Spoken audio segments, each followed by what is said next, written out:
If you are able and willing, we would ask you to stand for the Pledge of Allegiance. I pledge allegiance to the flag of the United States of America and to the republic for which it stands, one nation, under God, indivisible, with liberty and justice for all. I'd like to ask everyone to remain standing for a moment of silence for former school committee member Gordon Graham, who passed away this past week.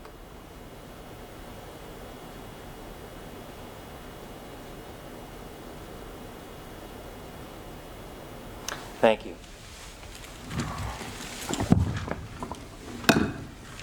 This is the January 25th meeting of the Clinton Public Schools School Committee. This meeting is being held both in person and remotely in accordance with the Governor of Massachusetts' March 12, 2020 order suspending certain provisions of the Open Meeting Law, General Law, Section 20. This remote meeting is via Google Meet technology. Hold on 1 second, Joel. We're not getting anything through this.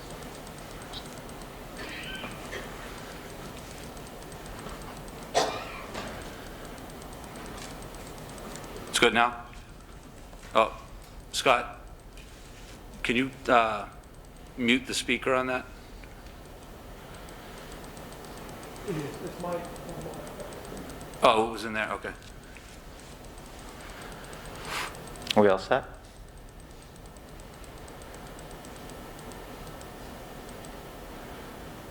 You good now? All right. So before we get started, I do want to address a couple of concerns about the audio from our meeting on January 11th. We are aware that the sound was cutting out.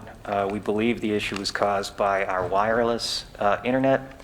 Tonight we're running through a hardwired connection, so hopefully everyone joining us remotely will be able to hear us better tonight. And I'll address public comment when we get to that. Can we start with a motion to approve the bills? So moved. I'll second. Motion having been made and seconded, is there any discussion? Hey, Steve. Yeah. Just let him know, I didn't sign those, it was just because I was unavailable, I have no objection to them. Mr. Bailey said he did not sign the bills, but it's not because he has any objection. He says not been available to sign. No, that's fine, that's fine. I think we had the signatures that we needed, so. I should mention that Mr. Bailey is joining us remotely tonight. So having a motion have been made and seconded, any further discussion on the bills? All those in favor? Aye. Unanimous? Can we have a motion to approve the minutes from January 11th? So moved. Second. Motion having been made and seconded, is there any discussion on the minutes? There being none, all those in favor? Aye. Unanimous again, thank you. So before we get into our public comment, we want to make sure we have the opportunity for public comment, and we certainly appreciate the comments. Public comment is one agenda item that we have as part of our public business meeting. Once we move on from that agenda item, public comment is over, and it's a function of our meeting as a functioning business meeting. Tonight we'll be turning off the chat feature of the meeting following the public comment agenda item. So I just want to make sure everyone's clear on that. That said, we appreciate and look forward to any comments that people might have. Dr. Meyer, do you have any public comment? So I do have two public comments that were shared with me earlier today, and it was requested to be shared at the meeting. The first is a statement from CTA President Robin Quist.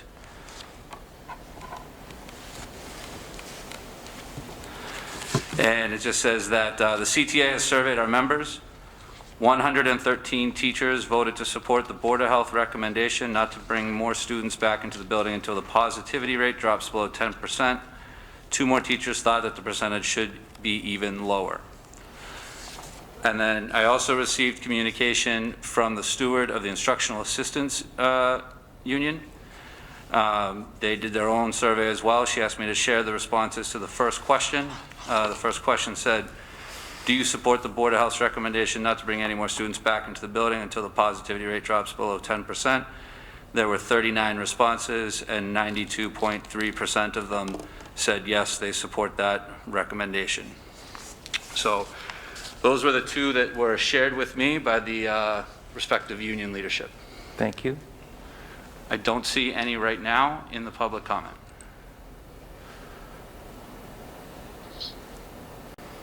Or in the chat, I guess I should say. That's fine. Okay. All right. Well, and, you know, the first two may have addressed any comments that might have been out there as well. So this time, unless there are objections, we'll move on from public comment. Okay. Thank you. All right, so going into the learning model update, as we normally start with kind of our COVID-19 data. I think that was a welcome sign was the data released on the 21st was the first time we showed a decrease in our percent positivity in a while. Also a decrease in our average daily incident rate from the week before. So we dropped from just about 15% at 14.97 down to 13.2. So we're about at 1.77, I guess is what it would be, less. There's a little summary of the last few weeks right on the first page in your packet. There's the actual charts from the state release a few pages later. And I also have on the, I guess it's the fourth page in your packet or fifth page in your packet, there's the two graphs with our data. So I added the second graph. The top graph is the graph we've been looking at all along with the average daily incidence rate. And that's the one that, you know, kind of goes up and has that spike down. The bottom one, the one that looks more like a bar graph, that's the percent positivity, since I figured that's one of the ones that we are using right now as a key metric. We can isolate that one for more a graphical interpretation there. So obviously we're hoping that that downward trend continues. I'd say based on the cases coming in this week, it's been another pretty good week. So we're hoping that the numbers released on Thursday will continue to show that trend.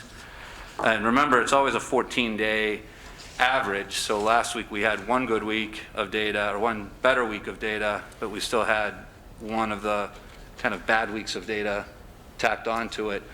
If we can get, you know, 2 weeks, sort of the lesser cases that we're seeing now, then that would be that could help drop that percent positivity rate quite a bit.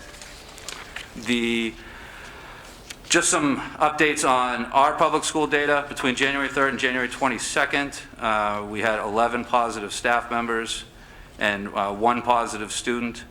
I should note that the student numbers only include students who have been in school.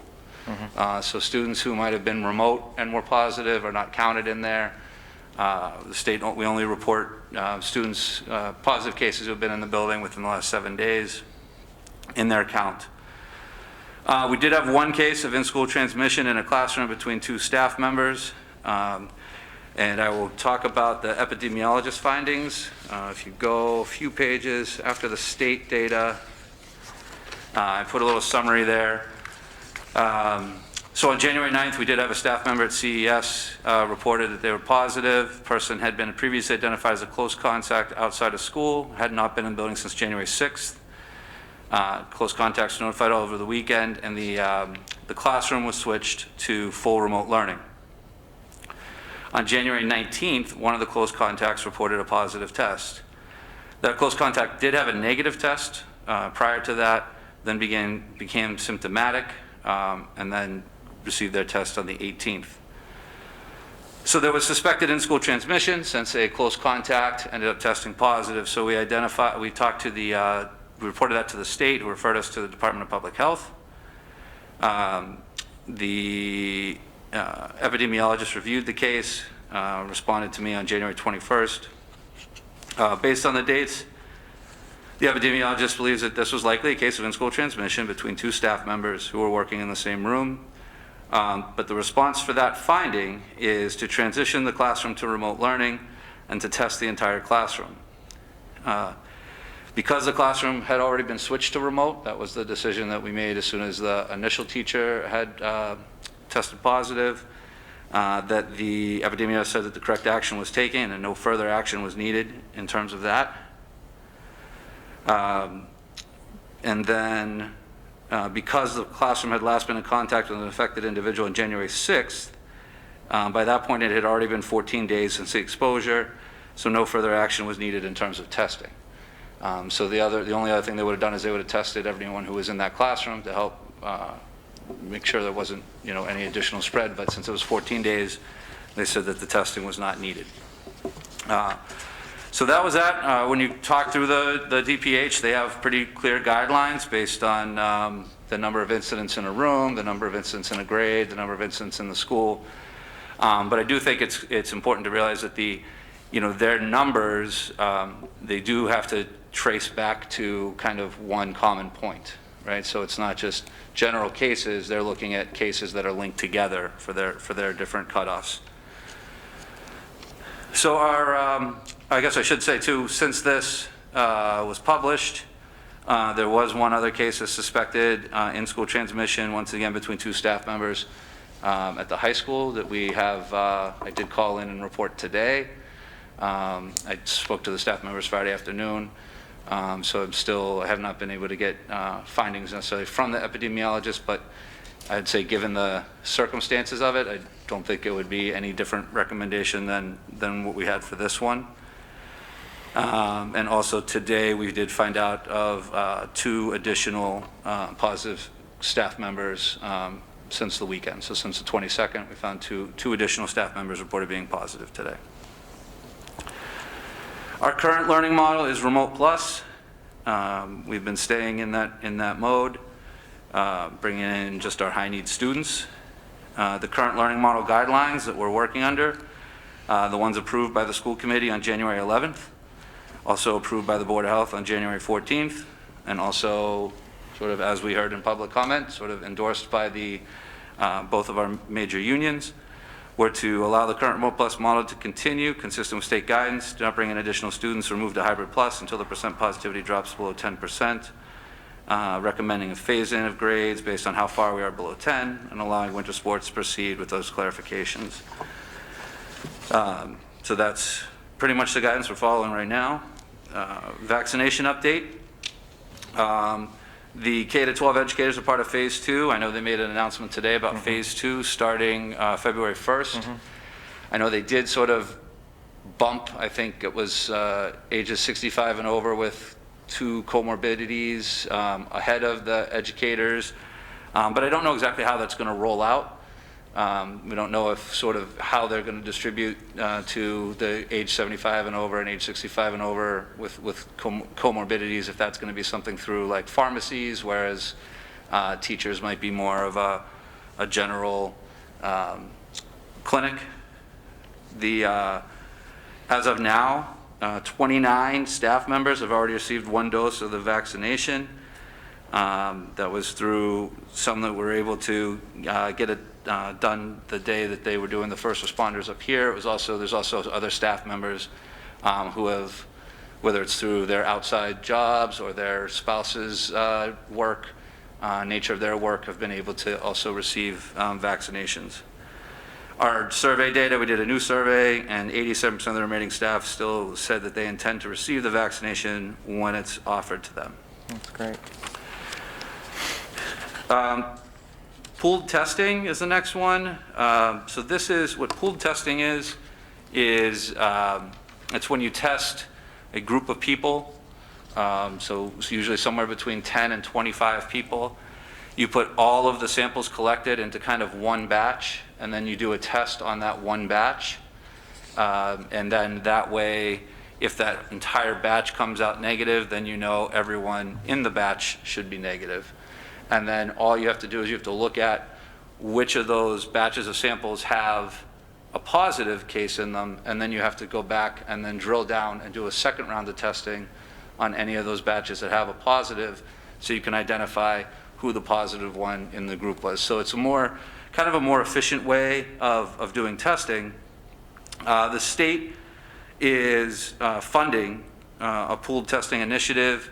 It could start as early as February 8th for districts that have all the infrastructure in place. One of the things that you need to have in place is the follow-up testing, which is they're recommending Binax Now, which is a testing program that some of the other districts were able to pilot earlier this year. I think 160 districts were able to do that.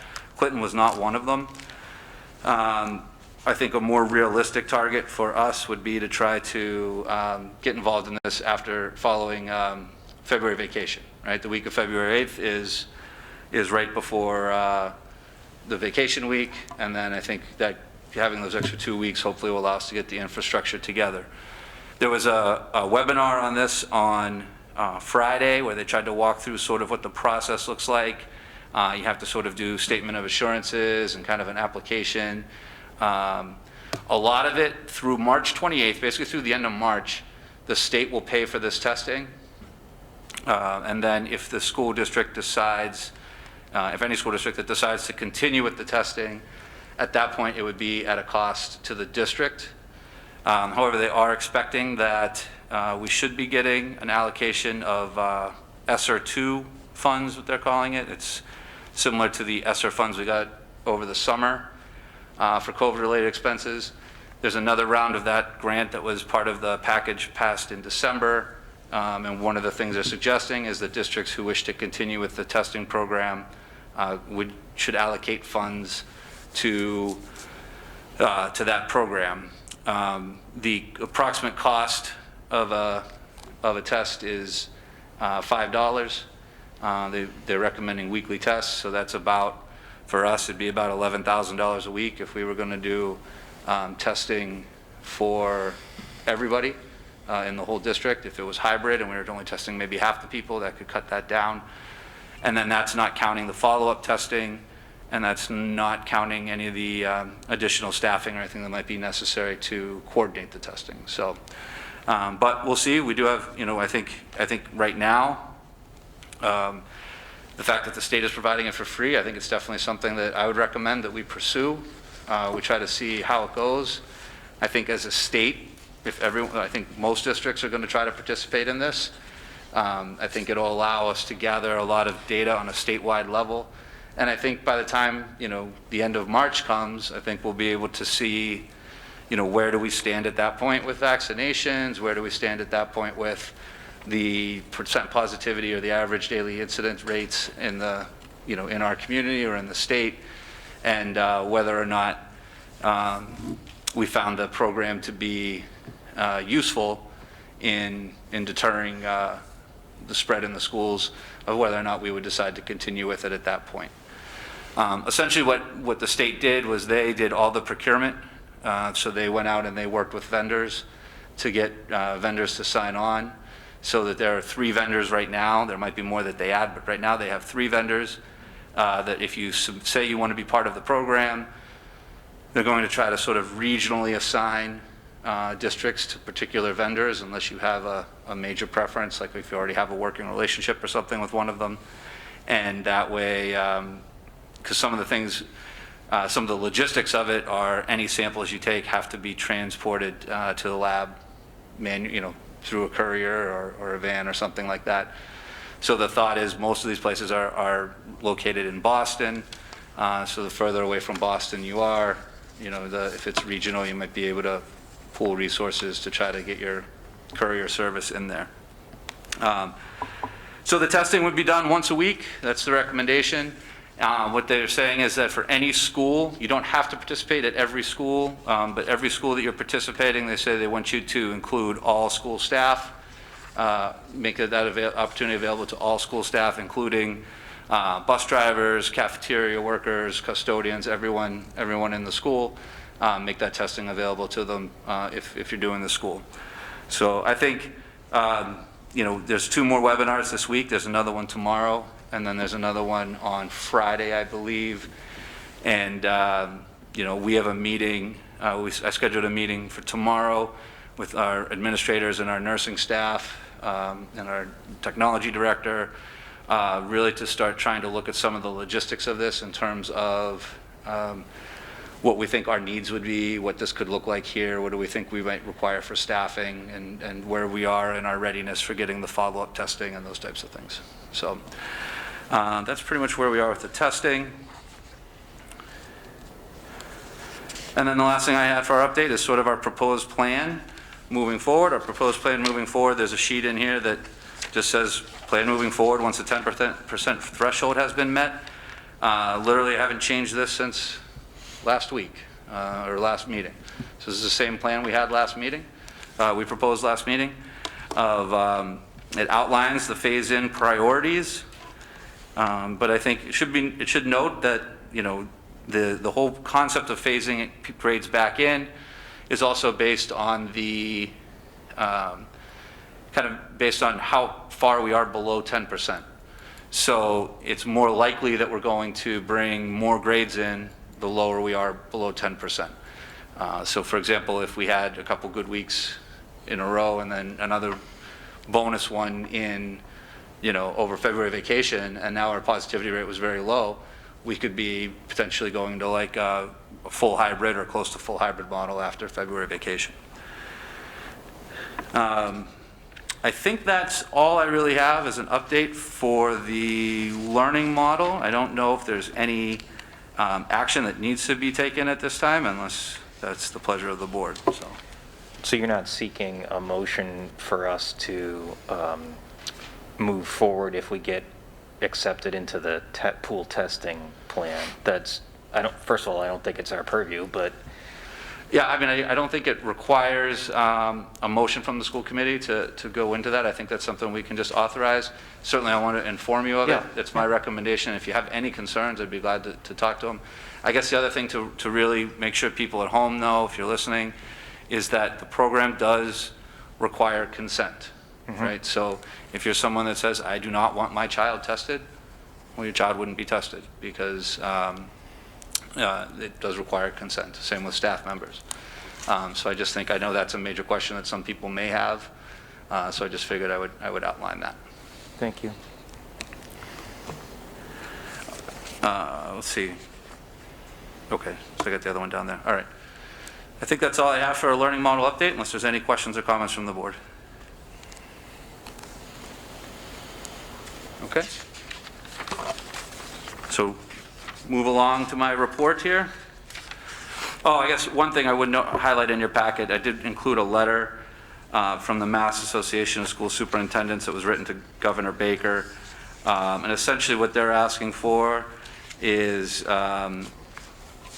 basically just more timelines on when teachers are going to get vaccinated, and also looking for updated guidance on, you know, going back and reviewing some of the guidance. For example, you know, one that keeps coming up is things like transportation, right? So the transportation guidance in the summer was very restrictive, and it's just trying to get it on the radar that maybe that now might not be the time to change that guidance, but are they starting to review that document so that they can at least let us know when might be the time? Because if we do see numbers continue to drop and we get to a point, you know, in April or something like that, when we're starting to talk about bringing all the students back at one time, certainly that becomes a major hurdle. So I think that's sort of what they're trying to basically convey to the governor, is that if, you know, if the goal is to get all students back in schools, then we're probably going to need to revisit some of that guidance, and if we can't change some of that guidance, that might delay the ability for schools to actually get everyone back in. All right, under the superintendent's report, the first thing I have is a resignation. We received a resignation letter from Patricia Fox. She's an instructional assistant at Clinton Elementary School. She informed us that she has accepted a job offer at a hospital. She's trying to grow her career. So her last day was last Friday, and so we wish her well. The next agenda item is just an update on the CHS program of studies. So there are a few courses that the high school is looking to add. Doesn't seem to be a lot of changes this year. I think the goal is to try to actually have a normal year to implement the changes that we made last year for next year, but I'll let Mr. Sarmac describe the new courses. Good evening, everyone. In your packet, you received a sheet that has the course plans. There were 3 courses. There was an advanced placement psychology, 18 advanced placement computer science principles, and on the back is one more called Altitude Concepts. The first 2 are AP courses, and we're trying to increase the amount of advanced coursework at the high school, so students can they have more options to take advanced coursework. In the social studies department with the AP psychology, we already have CP psychology. It's been a very successful course. Adding this just gives another option for students to further pursue psychology. With the AP computer science principles, that's part of Project Eagle Eye. This year we started with computer science essentials and a thesis course called PEP. This is the next step. It's called more programming. The series of 3. The third one obviously will be next year would be computer science A if we get there, another 18 course, and then all Python programming. But it just gives the students more options and pathways for computer science program. On the back, the HL concepts. That's the first math class in math concepts course. It's a course that gives just the concept of what you need to pass tests. Just to get kids through the 1 concept, the concepts, and then 2 concepts. Do you have any questions about these courses? And I believe in your packet and electronically, you should have received a copy of the full program studies. Yeah. Any questions? Thank you. Thank you. Please thank the departments for bringing this coursework forward. I know that in our strategic plan, there's elements of continuing to build advanced coursework for students, and it's nice to see these being rolled out. Keep up the good work. One last thing I wanted to add that I didn't add before is that we are working with Mass Insight. This is our second year, 3-year plan, and we are trying to increase our enrollment in AP courses for advanced courses. So that's part of this, just more advanced courses. I think that's an important note, is the fact that we're not only adding these advanced placement courses, but a lot of those teachers will be able to get some support through that connection with Mass Insight. So. All right. Thanks, Scott. Thank you.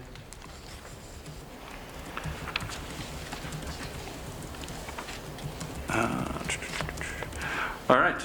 So the next part would be financial updates. We do have a mid-year budget update in your packet. There's a report from Mr. Fratto, our business manager. So essentially, as of right now, we have spent about 35% of our budget. We've spent about our budget of $24,524,279, so about $24.5 million. We spent about $8.5 million so far, 35%. We have about 59% of our budget, or $15.99 million, encumbered. So the encumbrances, basically, that's when we look at our current bills, our current payroll, and we kind of extrapolate that out and basically say if we were, if we pay everyone their full salary, if we pay our bus company the full contract, based on what we've been paying, how much will that take for the rest of the year?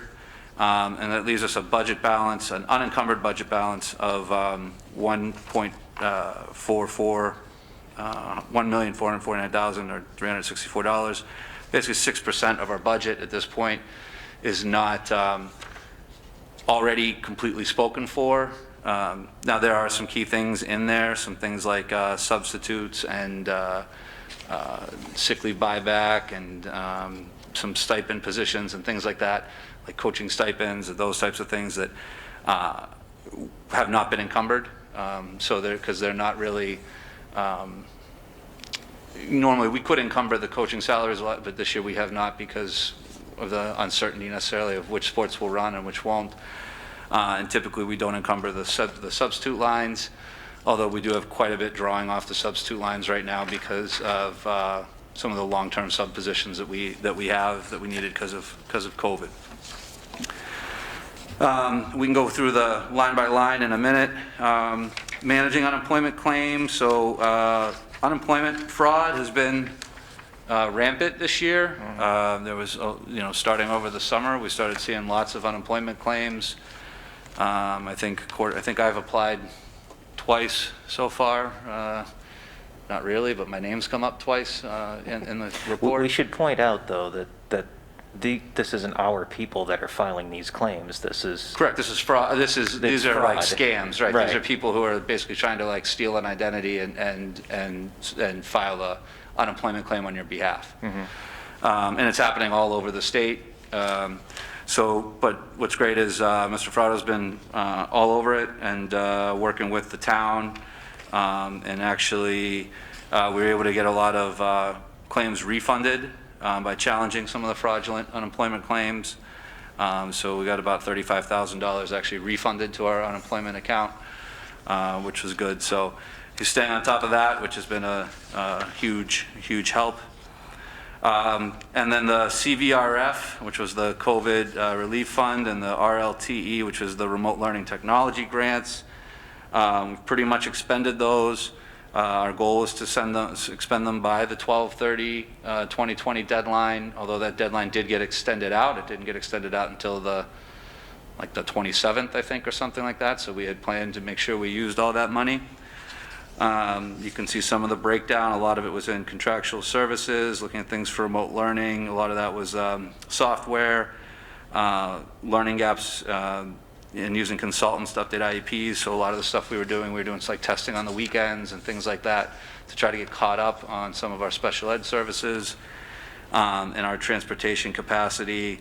The extra additional runs ate into a lot of that. Some supplies and materials. We got some things for PPE, and then the increasing capacity to serve vulnerable populations. That's basically a lot of that is some of that is the food service and things we need to do for the grab and go to offset some of their costs with some of the paper goods and those types of things that they've needed to use. For the remote learning technology funding, we were able to purchase 250 Chromebooks for $58,000 and 84 Mightier kits. The Mightier kits they're kind of like their own little tablet system used for mostly for like ABA support, and it was stuff that students we could issue them so that if students needed to be in a remote setting, they had some resources they could try to use at home. And that's all we have for this month for the grant update. We're still trying to close out some of the grants from last year because there was a lot of carryover leeway that they gave us. So we'll continue to get more of an updated grant report as we continue to work on that. The next few pages are really just kind of the line-by-line budget breakdown, so you can see where where things, what lines might be over or under. At this point, I don't think there's anything it's a weird-looking budget because we had to make a lot of changes, right? So there were things that how we planned for this year was not really what we ended up needing. So there are some lines that are off, but usually for every line that might be over, we know where there's a line that's probably under. So I think right now we're trending well to hopefully be able to finish this year on target. Are there any other questions on the budget update? Steve, I don't have any questions, but I would like to say that, at a time where so many school districts with uncertainty around us could be fearful to try to put a plan forth, we've seen an opportunity in front of us where not only have we dealt with the business at hand, we've looked toward where some of the uniqueness around COVID funding and funding for grants, an opportunity to use resources that fit into the COVID plan, but also fitted into our long-term plans for where we wanted the district to go. Seeing you dovetail those two things together, and then also keeping an eye on things like making sure we don't have a funding cliff a year from now by working with the town and moving circuit breaker funds, and just trying to understand that there's a macro vision to what's happening with lots of numbers, but not losing pace every day with how we're managing the school district is commendable, in my opinion. Hear, hear. So, great job. I'm glad to see we're in a good position and working together and keeping us where we are. Well, I think, I'd say that I do the best I can to try to juggle all that stuff, but I do have to I think Annette Cologne does a wonderful job of, she handles all our warrants, and she's got everything in the system, so it's you can only make decisions and do things if you have accurate sort of data to do it from. She does a nice job getting us reports. Same thing, Marilyn at payroll, and then Glenn, obviously, as the business manager. So I think that those, obviously those three deserve a lot of credit for anything we're doing financially. Kudos to those three as well. Thank you. The preliminary, the next meeting, February 8th, we're hoping to have a preliminary FY22 budget for you. It will be, it'll be just like we normally do, where it's kind of a preliminary one. It'll be far from our final one. But I've met individually. Staff have had an opportunity to submit their requests. Principals have reviewed those requests. I've met individually with each principal so that we could go through those requests and the staffing needs and those types of things as we begin to compile all that stuff for next year. And then, to your point, Matt, eventually we'll have to start, or Mr. Barakis will have to start, looking at how do we get that number down to a number that's going to match sort of the funding we can expect from the state, and what other opportunities there might be to try to preserve some of the steps forward we want to make by looking at any possible COVID grants or other grants that might come our way. So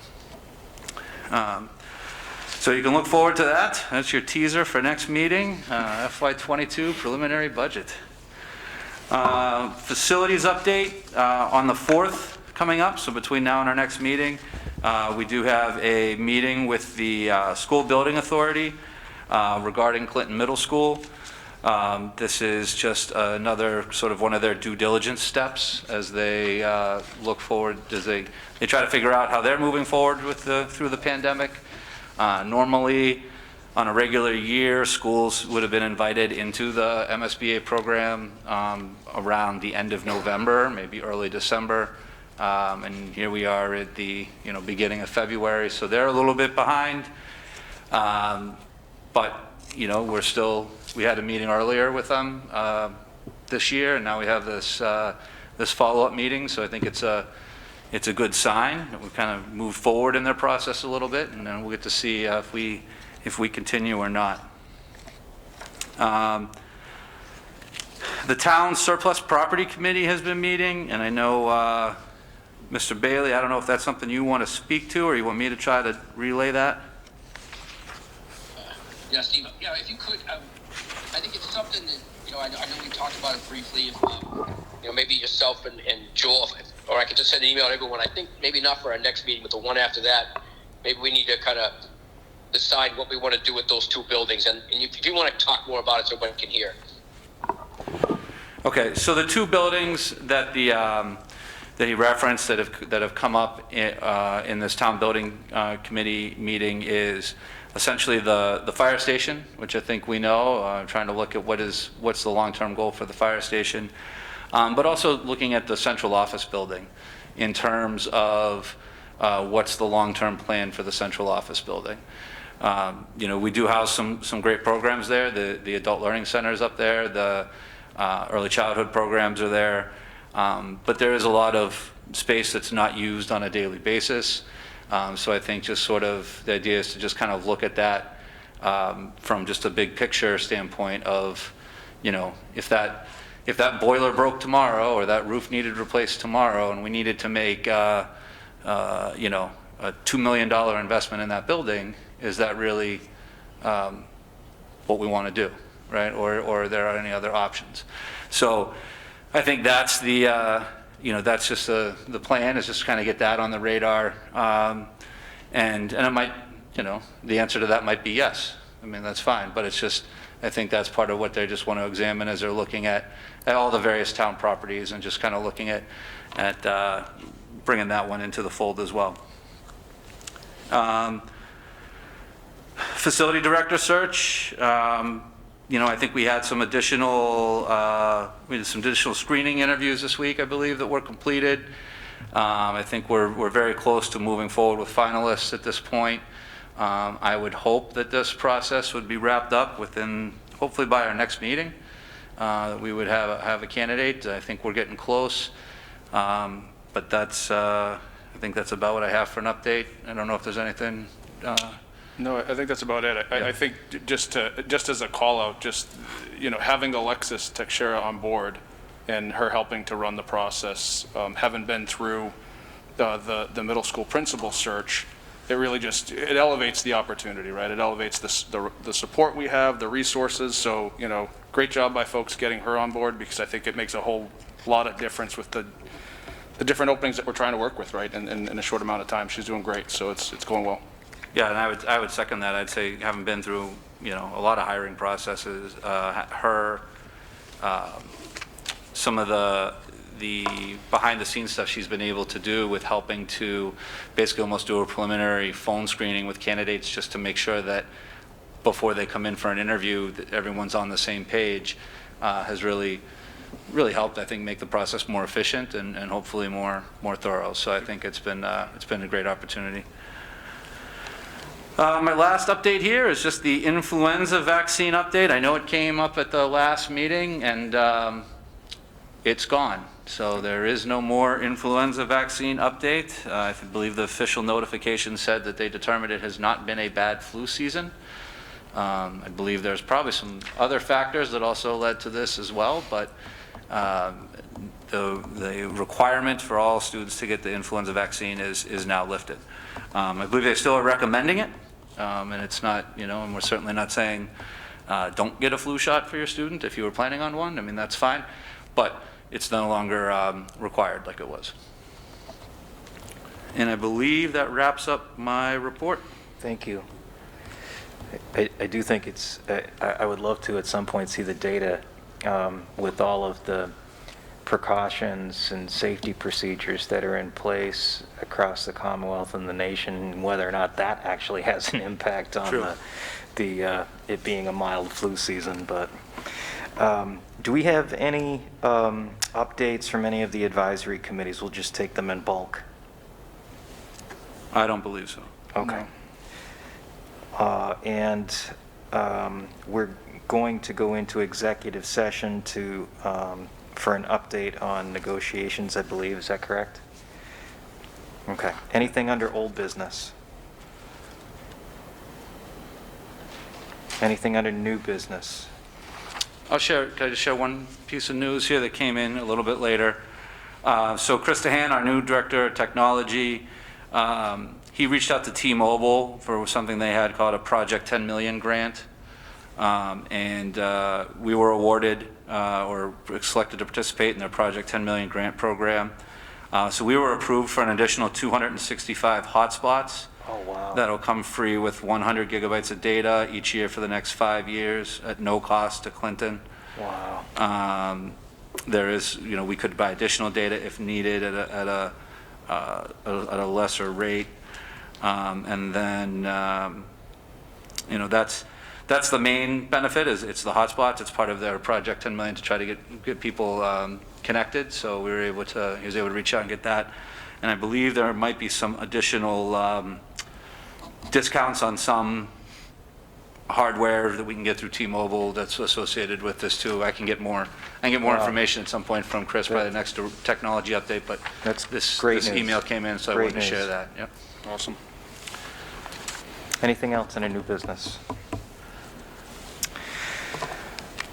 Okay. Under Chapter 30A, Section 21 of Massachusetts General Law, the open meeting law, the committee will enter into executive session to discuss contract negotiations with the Clinton Teachers Association. The committee will not reconvene. I'll ask for a roll call vote here. Joel Bates, aye. Tina Zapantis, aye. Matt Varakis, aye. Brendan Bailey, aye. Okay, thank you. Thanks, everyone. I hope the sound was better tonight.